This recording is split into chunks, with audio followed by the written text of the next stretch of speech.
كثيرا طيبا مباركا فيه والصلاة والسلام على أشرف الأنبياء والمرسلين حبيبنا المصطفى محمد صلى الله عليه وسلم وعلى آله وأصحابه ومن تبعهم بإحسان إلى يوم الدين. أما بعد إخواني في الدين rahimani wa rahimakumullah jami'an. Alhamdulillah, kita terus bersyukur kepada Allah Subhanahu wa taala masih diberikan kemampuan, masih diberikan hidayah, rahmatnya sehingga kita dapat menghadiri majelis ta'lim, melanjutkan pelajaran kita yaitu adab seorang muslim, di mana materi ini anak ambil dari buku Minhajul Muslim, Pedoman Hidup Seorang Muslim, karangan Syekh Abu Bakar Jabir Al-Jazairi. Ikhwani fiddin rahimani wa rahimakumullah jami'an. Alhamdulillah, pekan lalu karena ada uzur, karena tidak bisa hadir, dan insya Allah akan kita lanjutkan pelajaran kita. Kita masuk ke bab yang kedua, yaitu adab kepada Allah Subhanahu wa taala. Akan tetapi sebagaimana kebiasaan anak ingin sedikit menjelaskan tentang materi yang telah lalu agar ilmu yang kita dapatkan ini terus terulang kembali. Jangan sampai kita mendengarkan materi baru sedangkan materi lama kita lupakan. Ikhwani fiddin rahimani wa rahimakumullah jami'an. Di mana pekan lalu Anda ngebahas tentang adab niat. Adab niat. Niat bagi seorang muslim memiliki peranan yang sangat penting. Memiliki peranan yang vital, di mana amalan kita bergantung kepada niat kita. Sebuah amalan bisa berubah menjadi amalan kecil, berubah menjadi amalan besar pahalanya karena niat. Begitu juga sebuah amalan yang wajib bisa berubah maksiat, bisa berbuah dosa, itu juga karena niat. Jadi jangan sampai kita berpikir, oh kalau kita di Islam ini kita sholat selesai pasti dapat pahala.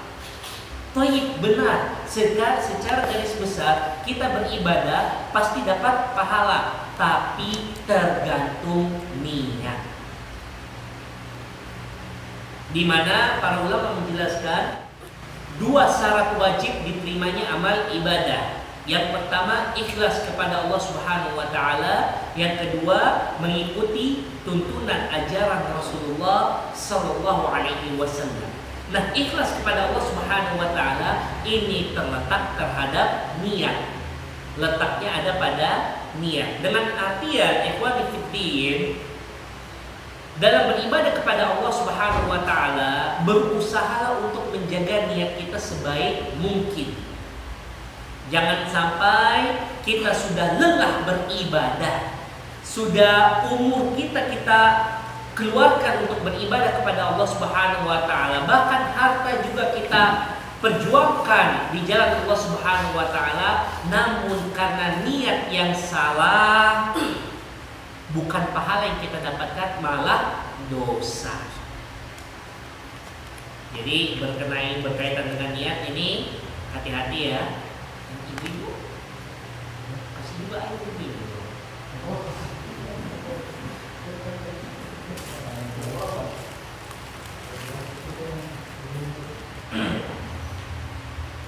Jadi masalah niat ini sangat penting, sangat vital, di mana Rasulullah SAW menjelaskan innamal a'mal binniyat, sesungguhnya amal perbuatan itu tergantung pada niatnya. Oleh karena itu ikhwan fiddin, di antara ilmu yang sangat penting yang harus kita pelajari adalah fiqhun niyat, yaitu fikih niat, agar amal ibadah kita tetap terjaga.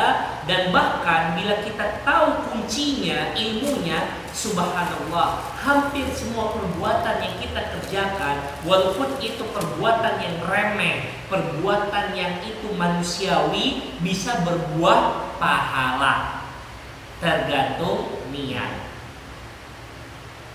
Di mana sebuah amalan mubah amalan yang boleh manusiawi itu bisa berbuat pahala, dapat pahala dari Allah Subhanahu wa taala. Contoh, saya minum.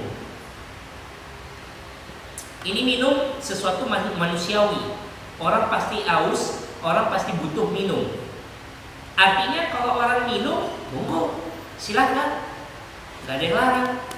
Tapi bila kita mengambil air minum ini, kemudian bismillah kita niatkan, ya Allah, semoga dengan meminum air ini saya bisa dengan baik ceramah.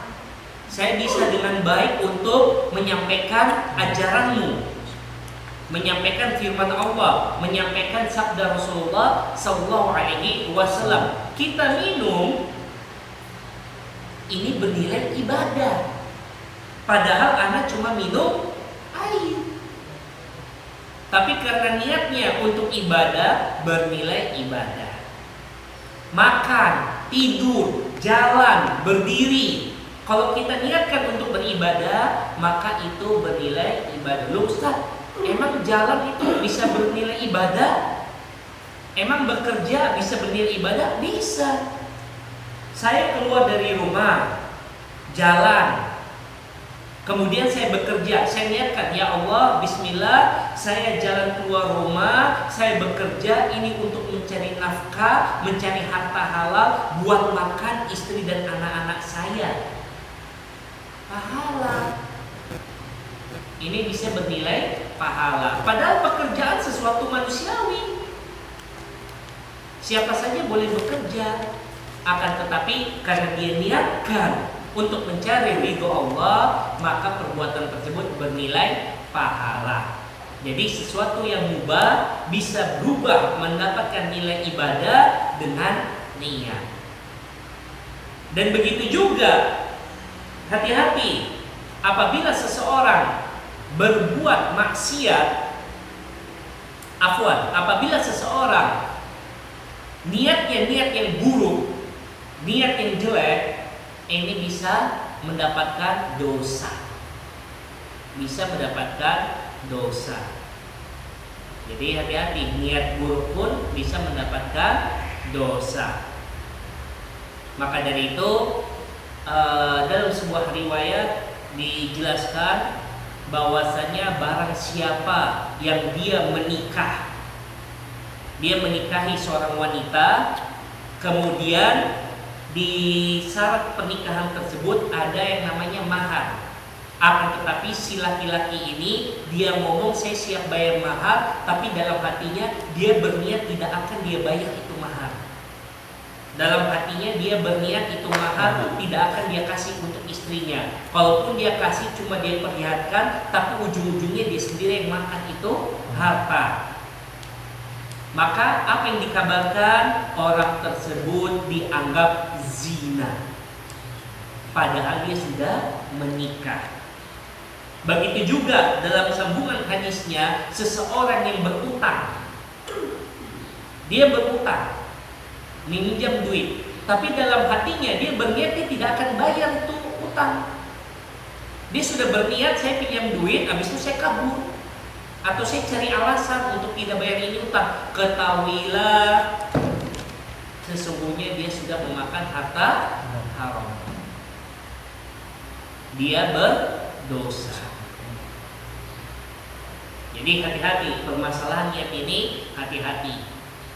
Orang berniat buruk itu bisa mendapatkan dosa. Di mana dalam sebuah hadis Rasulullah SAW berkata bahwasanya pembunuh dan yang dibunuh dua-duanya masuk neraka. Para sahabat bertanya, Rasulullah, okelah yang membunuh, pembunuh yang terbunuh kok bisa juga masuk neraka? Maka Rasulullah berkata, dikarenakan yang terbunuh si korban itu punya niat ingin membunuh si pelaku. Artinya karena si korban juga berniat ingin membunuh si pelaku, maka dua-duanya mendapatkan dosa, masuk neraka. Jadi hati-hati, ini berkaitan dengan niat. Nah, yang terakhir berkaitan dengan niat ini, ketahuilah maksiat selamanya tidak akan jadi ibadah. Jadi kalau yang maksiat selamanya tidak akan jadi ibadah. Contoh nih, kita ngegosip nih, niatnya kita, oh saya ngegosip ini biar orang tahu ini si fulan ini atau si fulanah ini keburukannya tidak menyebar. Ya tetap saja walaupun niatnya baik, ya namanya gosip, dosa ya dosa. Jadi tidak ada istilah gosip Islami itu, nggak ada. Walaupun niatnya, oh saya lillahi ta'ala nih, saya ingin menyelamatkan saudara saya, ngegosip tetap dosa. Begitu juga pekan lalu saya sudah ngasihkan penjelasan. Ada orang datang ke masjid, dia lihat sendal bagus, dia ambil itu sendal. Niatnya apa? Saya ambil ini sendal, saya mau kasihkan ke orang yang tidak mampu. Ada orang miskin bisa punya sendal nih, kasihan. Ini yang punya sendal bagus, pasti dia bisa beli lagi. Tetap saja mencuri ya mencuri. Tidak bisa berubah menjadi baik, tidak bisa mendapatkan pahala. Jadi orang perbuatan maksiat tidak akan berubah menjadi ibadah dengan niat. Jadi hati-hati ya berkaitan dengan niat. Kalau mau mendapatkan pahala, maka dalam permasalahan yang mubah, permasalahan yang boleh, atau memang itu sudah bernilai ibadah. Baik, ikhwan fillah, sekarang kita masuk ke bab berikutnya, yaitu adab kepada Allah Subhanahu wa taala. Di mana adab kepada Allah Subhanahu wa taala? Ikhwan fillah, Allah Subhanahu wa taala Dialah yang maha pengasih lagi maha penyayang. Dialah zat pemilik alam semesta ini. Dialah zat yang telah memberikan kita kehidupan, yang membuat kita dari tiada menjadi ada. Dialah zat yang memberikan kita rezeki, membuat kita kenyang, membuat kita sehat. Dialah zat yang menjaga kehidupan kita, memberikan kita kesehatan, memberikan kita berbagai macam karunia nikmatnya. Di antara nikmat terbesar Allah Subhanahu wa taala nikmat udara. Artinya ikhwani fiddin, kita sebagai hamba Allah, sebagai makhluk yang Allah ciptakan, maka sudah wajib, sudah wajar kalau kita beradab kepada pencipta kita. Karena kita hamba Allah, kita wajib tunduk dan taat kepada Allah Subhanahu wa taala. Oleh karena itu ikhwan fillah, beradab kepada Allah Subhanahu wa taala ini adalah suatu kewajiban. Suatu kewajiban. Kita sebagai hamba Allah, jangan sampai kita tidak beradab kepada pencipta kita. Kita harus sadari, kita makhluk mustahil ada dengan sendirinya. Mustahil, akal sehat tidak akan bisa menerimanya. Tiba-tiba, oh ini manusia ini sesuatu yang ada dari tidak ada, atau manusia ini makhluk evolusi. Nah, ini akal sehat kita tidak menerimanya. Oleh karena itu ikhwan fillah, mari kita dengarkan bagaimana cara kita beradab kepada Allah Subhanahu wa taala. Yang pertama ikhwan fillah, hendaknya kita sebagai seorang hamba Allah untuk terus bersyukur kepada Allah Subhanahu wa taala. Ini adab yang pertama, yaitu kita terus bersyukur kepada Allah Subhanahu wa taala. Ikhwani fillah rahimani wa rahimakumullah jami'an. Allah Subhanahu wa taala Maha Pemberi, Maha Pengasih, lagi Maha Penyayang. Kasih sayang Allah itu untuk seluruh makhluknya. Allah menurunkan hujan, menumbuhkan tumbuh-tumbuhan, memelihara hewan-hewan, menggerakkan angin, menggerakkan lautan, menggerakkan dunia ini. Kita sebagai hamba Allah yang merasakan segala nikmat ini, wajib kita bersyukur kepada Allah Subhanahu wa Ta'ala. Dan ketahuilah ikhwani fiddin, yang butuh terhadap syukur kita. Yang butuh terhadap ibadah kita. Allah tidak butuh ibadah kita. Allah tidak butuh syukur kita. Kita yang butuh bersyukur, kita yang butuh ibadah.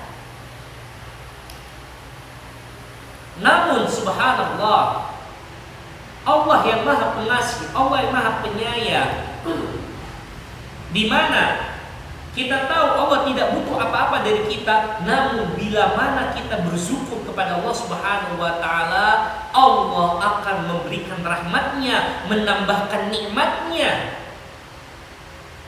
Inilah diantara keutamaan kita bersyukur kepada Allah Subhanahu wa Ta'ala. Kita sholat, Allah beri kita pahala. Kita bersedekah, Allah tambah rezeki kita. Kita berpuasa, Allah tambahkan kesehatan kita. Allah bukakan pintu surga bagi kita. Ketahuilah, sholat, zakat, puasa, ibadah lainnya Allah tidak butuh. Kita yang butuh terhadap ibadah. Namun karena rahmat Allah yang begitu luasnya, maka segala bentuk ibadah yang kita kerjakan, subhanallah, selain itu untuk kita, Allah akan menambahkan rahmatnya bagi kita. Oleh karenanya, ikhwani fiddin, wajib kita bersyukur kepada Allah Subhanahu wa Ta'ala. Sungguh aneh, tidak beradab seorang hamba yang Allah sudah berikan dia nafas, berikan dia rezeki, berikan dia kesehatan, berikan dia keturunan, berikan dia kekuatan, berikan kemudahan untuk beribadah, ternyata dia ingkar, tidak bersyukur kepada Allah Subhanahu wa Ta'ala.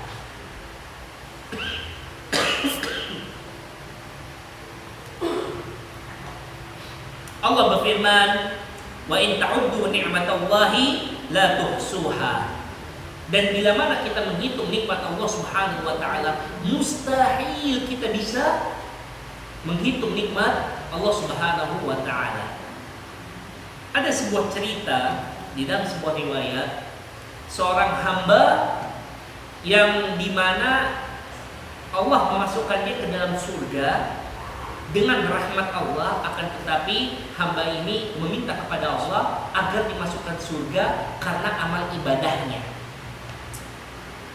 Apa yang lakukan? Maka ditimbanglah salah satu nikmat organ tubuhnya, ditimbang dengan amal ibadahnya yang ratusan tahun. Ternyata ibadahnya ringan, kalah berat dengan nikmat salah satu organ tubuhnya. Akhirnya dia mau dimasukkan ke dalam neraka, dan dia meminta kepada Allah, "Ya Allah, dengan rahmatmu masukkanlah saya ke dalam surga." Subhanallah. Jadi ikhwan fillah, jangan pernah kita sombong, jangan pernah kita angkuh, merasa ibadah kita, bacaan Al-Quran kita, sholat kita, zakat kita, haji kita, umroh kita, ini yang akan memasukkan kita ke dalam surga. Bukan, yang memasukkan kita ke dalam surga adalah rahmat Allah. Sedangkan ibadah-ibadah tadi adalah cara untuk mendapatkan rahmat Allah Subhanahu wa Ta'ala.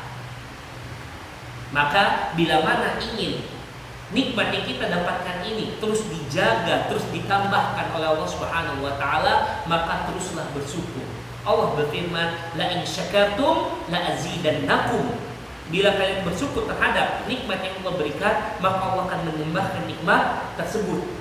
Sebaliknya, wala in kafartum inna adabi lasyadid. Dan bila kita kufur terhadap nikmat yang Allah berikan, maka sesungguhnya azab Allah sangatlah pedih.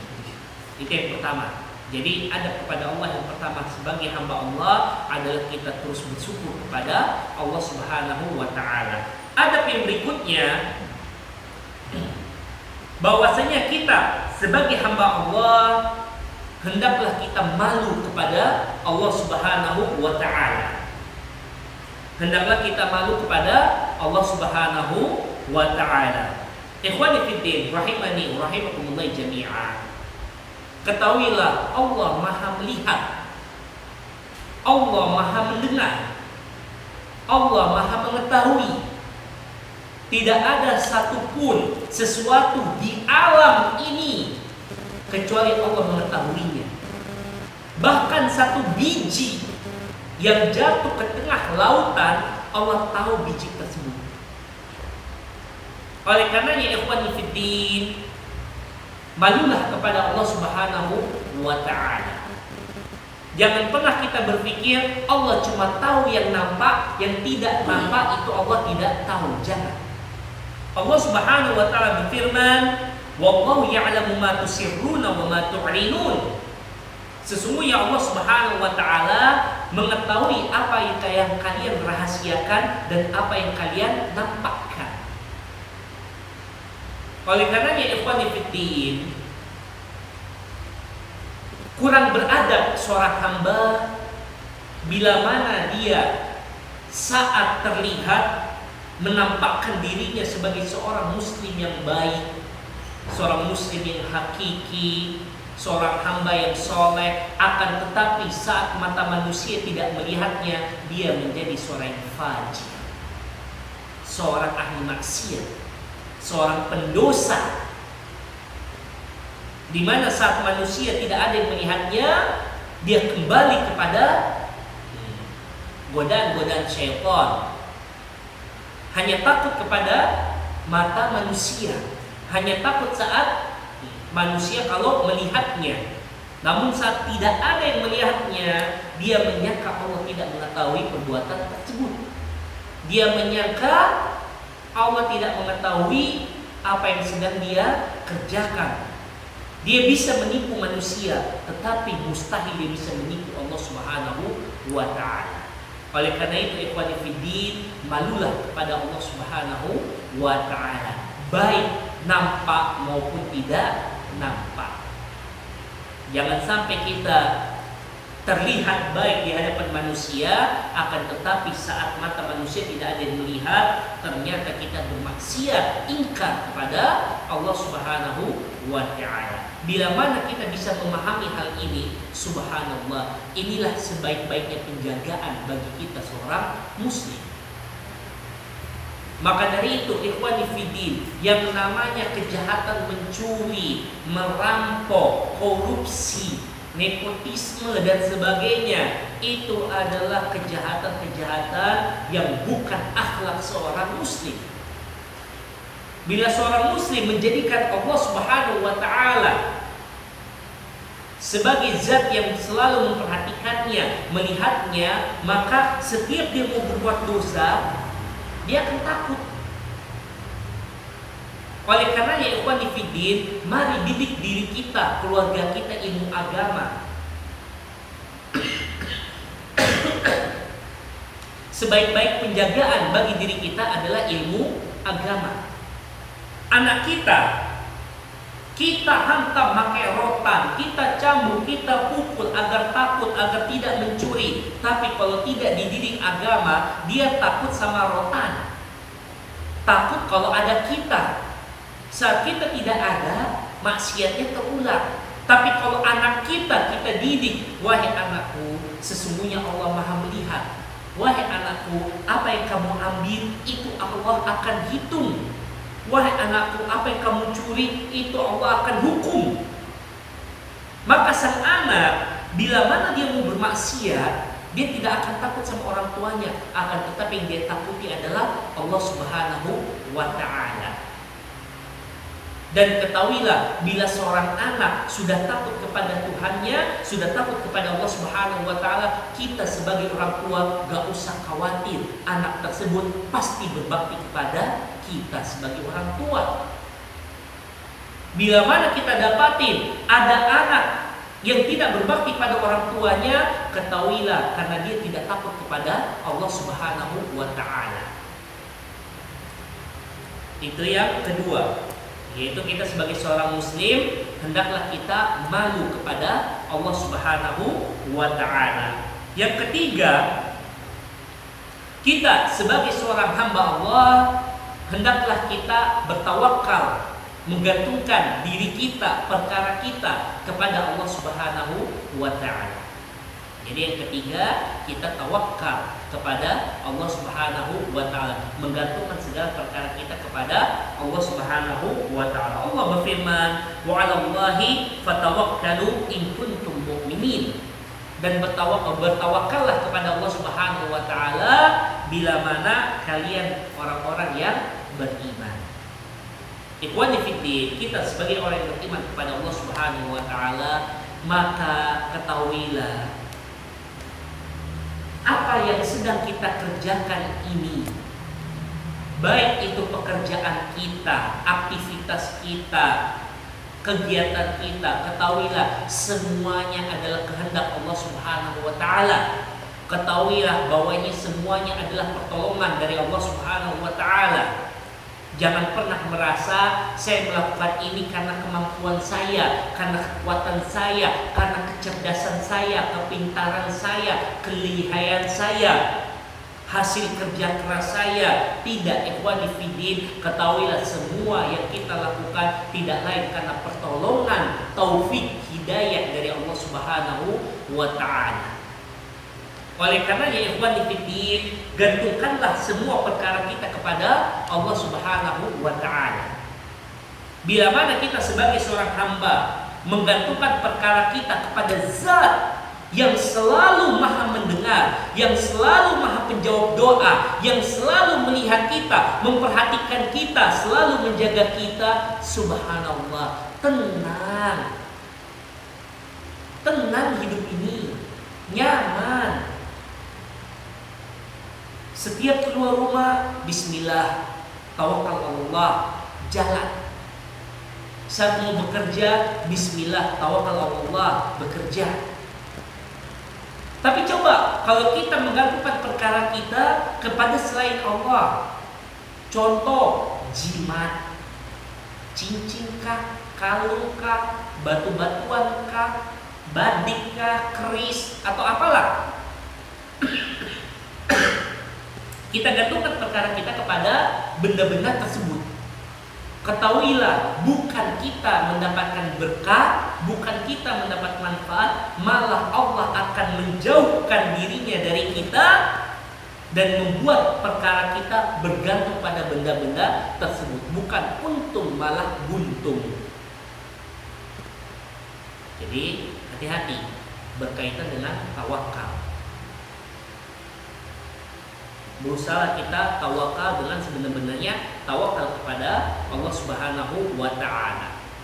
Jangan gantungkan perkara kita kepada makhluk selain Allah, baik itu jin, baik itu syaitan, baik itu dukun, baik itu paranormal, baik itu cincin, baik itu kalung, jimat-jimat dan sebagainya. Jangan. Gantungkan perkara kita kepada Allah Subhanahu wa Ta'ala.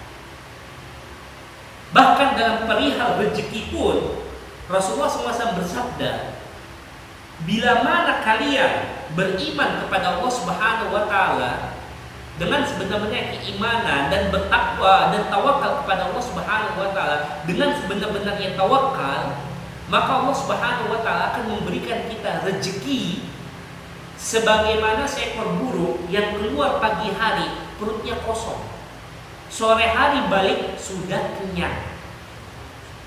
Artinya ikhwani fiddin, ini masalahnya kita ini sudah mulai tercuci otak kita dengan didikan-didikan kapitalisme. Ilmu ekonomi kita sudah jauh dari ekonomi Islam. Akhirnya apa? Dikit-dikit kita, nabung ini adalah sesuatu yang wajib. Menganggap kalau kita tidak nabung kita rugi. Akhirnya untuk sedekah kita hitung-hitung, pelit. Berat hati kita untuk sedekah. Padahal Rasulullah SAW telah menjelaskan bahwasanya sedekah tidak mengurangi harta, malah sedekah itu menambahkan harta kita. Menyambung tali silaturahmi itu bisa memperluas harta kita, memperpanjang umur kita. Akan tetapi ikhwani fiddin, karena ternyata kita kurang ilmu agama kita, apalagi kita karena sibuk, akhirnya banyak saja alasan tidak mau hadir majelis ta'lim. Berakibat sudah ilmu kita dangkal, tambah dangkal lagi karena tidak mau ikut majelis ta'lim.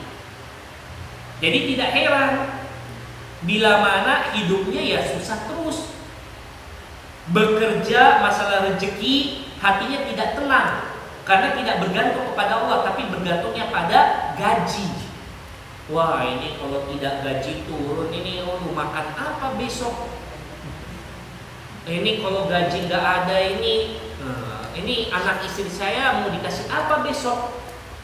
Ya akhi, ya ukhti, ketahuilah, sebanyak apapun harta yang kita miliki, kalau Allah takdirkan kita lapar besok, lapar. Gak usah ragu. Tapi bila mana kita tidak ada duit, kosong, tapi kalau Allah takdirkan kita besok makan, kita makan. Gak usah ragu. Yakin kepada Allah Subhanahu wa ta'ala. Tetap kita bekerja, tetap kita berusaha, dan gantungkanlah perkara kita kepada Allah Subhanahu wa ta'ala. Ini ada pengalaman pribadi sendiri. Kita tahu ya, 2 tahun lalu bagaimana kota kita hancur. Kota Palu kena musibah. Ketahuilah ya, di Palu sebelum kejadian musibah itu yang orang kaya yang di wilayah Tunas dan Petobo, ada nggak menyangka dia bakal miskin? Dia menyangka bakal nol? Gak ada. Akan tetapi kalau Allah sudah takdirkan ente miskin.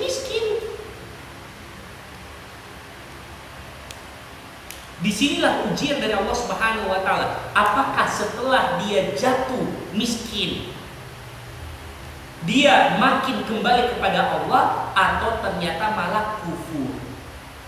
Ketahuilah, orang miskin pun bisa kufur, bisa ingkar nikmat.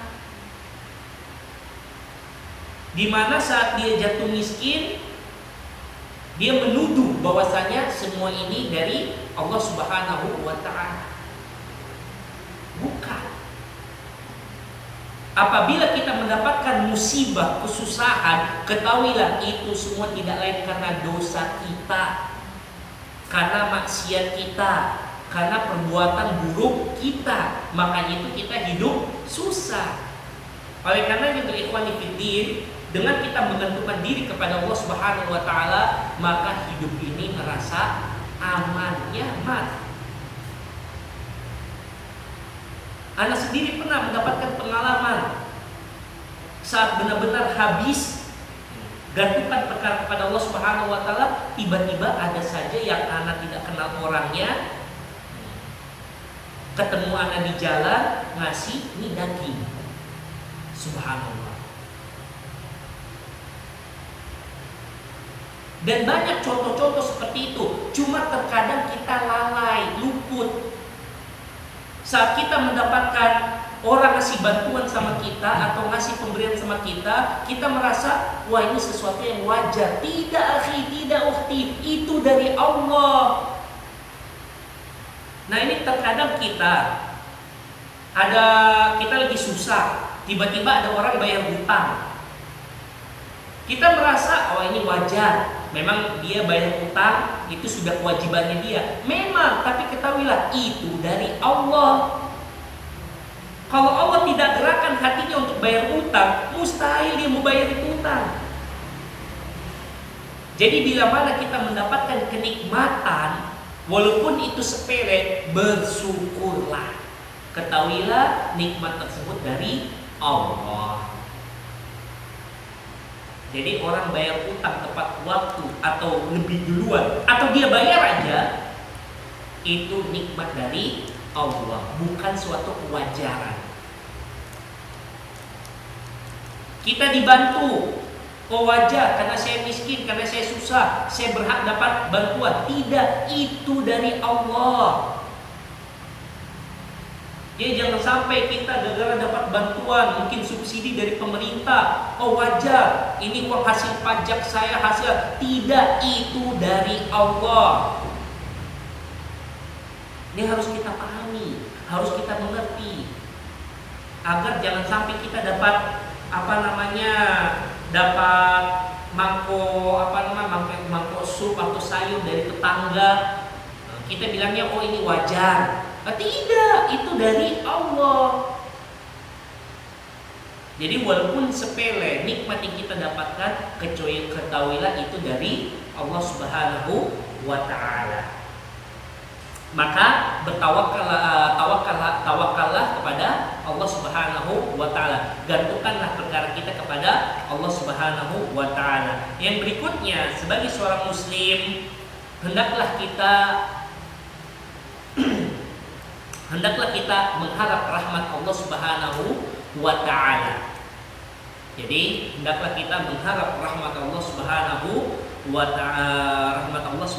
Ta'ala, di mana Allah Subhanahu wa Ta'ala berfirman, la taqnatu min rahmatillah. Janganlah kita berputus asa dari rahmat Allah. Ikhwani fiddin, berkaitan dengan rahmat Allah Subhanahu wa Ta'ala, ini kaitannya dengan kita sebagai hamba Allah. Terkadang karena kita seringnya bermaksiat, karena seringnya kita berbuat dosa, apalagi kita ini manusia pasti berbuat dosa. Rasulullah SAW bersabda, kullu bani Adam khata'. Setiap anak keturunan Nabiullah Adam pasti dia berbuat dosa. Selama kita menganggap diri kita keturunan Nabi Adam, maka kita akan jatuh pada kesalahan. Wa khairul khata'in tawwabun. Dan sebaik-baik orang yang berbuat dosa adalah orang yang segera bertobat kepada Allah Subhanahu wa Ta'ala. Artinya ikhwan fillah, teruslah mengharapkan rahmat Allah Subhanahu wa Ta'ala.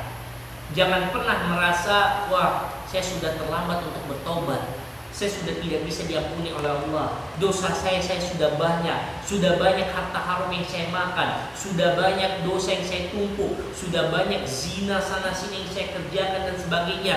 Ikhwani fiddin, akhwati, ketahuilah rahmat Allah begitu luasnya, maka jangan pernah putus asa.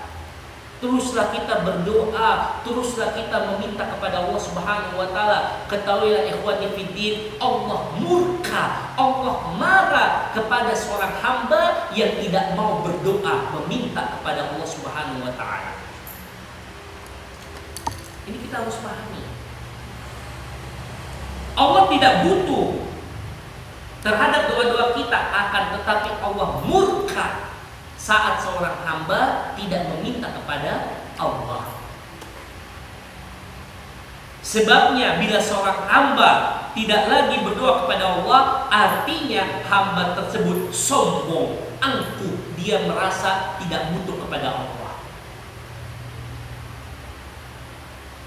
Jadi teruslah berdoa, perbanyaklah meminta kepada Allah Subhanahu wa Ta'ala. Mintalah rahmat Allah sebanyak mungkin, sesering mungkin. Jangan pernah putus asa. Jadi adab yang berikutnya yang tadi sudah saya jelaskan adalah kita meminta rahmat Allah Subhanahu wa Ta'ala. Yang berikutnya, setelah kita mengharapkan rahmat Allah Subhanahu wa Ta'ala, maka di antara adab seorang muslim, hendaklah dia takut kepada Allah Subhanahu wa Ta'ala. Hendaklah dia takut kepada Allah Subhanahu wa Ta'ala. Bila mana seseorang banyak berbuat dosa, berbuat maksiat, khilaf dan sebagainya, memang rahmat Allah sangatlah luas. Akan tetapi tolong tobat nasuha. Jangan malah dengan sengaja berbuat dosa. Apalagi kalau dia berbuat dosa nantang kepada Allah Subhanahu wa Ta'ala. Bagaimana sih seorang hamba nantang kepada Allah kalau buat dosa? yaitu saat seorang hamba berbuat dosa dengan terang-terangan. Dia bermaksiat dengan terang-terangan, itu artinya dia nantangin Allah. Ketahuilah ikhwan fillah, Allah berfirman, "Inna batsya rabbika lasyadid." Sesungguhnya murka Allah Subhanahu wa taala sangatlah pedih. Jadi takutlah kepada Allah Subhanahu wa taala. Allah Maha Mampu. Dan Allah sudah buktikan 2 tahun yang lalu bagaimana sebuah lokasi yang aman, nyaman diaduk hancur. Anak aja kampung anak Lunas Balaroa sekarang sudah nggak punya kampung. Lunas Balaroa sekarang sudah tinggal sejarah. Jadi itu baru kecil, tanda kecil dari kekuasaan Allah Subhanahu wa taala. Dan saat kiamat nanti lebih mengerikan lagi. Ini loh Palu, kota yang terletak di antara gunung sama lautan. Kalau kiamat nanti gampang banget, sudah jelek aja habis. Kisah kita itu gunung, sampingnya lautan, mau lari kemana kita? Gak ada tempat yang aman dari azab Allah Subhanahu wa taala. Gak ada tempat sembunyi yang aman dari murka Allah Subhanahu wa taala. Jadi jangan pernah merasa aman dari murka Allah Subhanahu wa taala. Takutlah kepada Allah Subhanahu wa taala. Jadi mari kita berusaha untuk mendidik diri kita agar terus takut kepada Allah Subhanahu wa taala. Dan yang terakhir, ikhwan fillah, berbaik sangkalah kepada Allah Subhanahu wa taala. Husnudzon. Kita berbaik sangka. Jangan sampai kita ada buruk sangka kepada Allah Subhanahu wa taala. Apalagi masa-masa musibah seperti ini ya, Covid kayak begini ini, banyak aja orang-orang yang dangkal agamanya, mulai dia buruk sangka kepada Allah Subhanahu wa taala. Saat dia kena musibah, ya Allah, kenapa Engkau timpakan saya musibah? Saat dianya sakit, ya Allah, kenapa Engkau berikan saya penyakit? Saat rezekinya surut, ya Allah, kenapa rezeki saya kurang? Ya sebelum kau menyalahkan Allah, lihat dulu diri sendiri. Di mana sudah dijelaskan bahwasanya musibah, baik itu kegalauan, kegelisahan, rasa sakit, bahkan darah yang apa yang kena sama kita, ini tidak lain adalah ujian dari Allah Subhanahu wa taala untuk menghapus dosa-dosa kita. Artinya bila kita kena musibah, itu tidak lain karena dosa kita, maksiat kita. Oke Ustaz, mungkin saya bermaksiat tapi di situ ada orang soleh, tapi dia kena musibah. Maka dia mungkin yang kedua. Kemungkinan kedua, kita kena musibah karena Allah ingin mengangkat derajat kita di sisi Allah Subhanahu wa taala. Artinya musibah yang kita dapatkan ini ada hikmah yang baik bagi diri kita, ada manfaatnya. Oleh karena ya kita sebagai umat Islam, sebagaimana dijelaskan oleh Rasulullah SAW, bahwasanya perkara umat Islam ini sungguh mengherankan, di mana perkaranya semuanya baik bagi mereka. Bila mereka mendapatkan kenikmatan, mereka bersyukur kepada Allah Subhanahu wa taala dan itu baik bagi mereka. Dan bila mereka mendapatkan keburukan, mereka bersabar dan itu baik bagi mereka. Oleh karena itu ikhwan fillah, teruslah kita berbaik sangka kepada Allah Subhanahu wa taala. Bila mana kita kena musibah, mungkin rezeki kita masih kurang atau mungkin kita jalan naik motor ketabrak atau gimana, maka yang perlu kita balikan, oh mungkin saya belum baca doa. Oh mungkin sholat saya telat.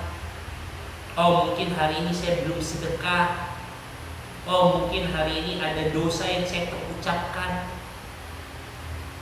Maka perbanyaklah istighfar, meminta ampun kepada Allah Subhanahu wa taala. Astagfirullah, astagfirullah, astagfirullah, astagfirullah. Di mana Rasulullah SAW istighfar, meminta ampun kepada Allah Subhanahu wa taala dalam sehari itu 100 kali. Ini bila Rasulullah yang dosanya tidak ada dijamin sama Allah masuk surga masih minta ampun, lah kita loh kenapa yang banyak dosa seperti ini kok malas untuk istighfar. Maka marilah kita terus meminta ampun kepada Allah Subhanahu wa taala. Jadi husnuzan, berbaik sangka kepada Allah Subhanahu wa taala. Ini adab yang terakhir, dan ada adab-adab yang lainnya, namun inilah yang dijelaskan di buku ini.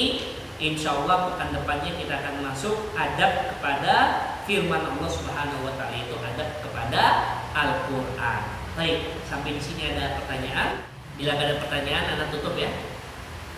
Subhanallah wa bihamdik, asyhadu an la ilaha illa anta, nastaghfiruka wa natubu ilaik. Assalamualaikum warahmatullahi wabarakatuh.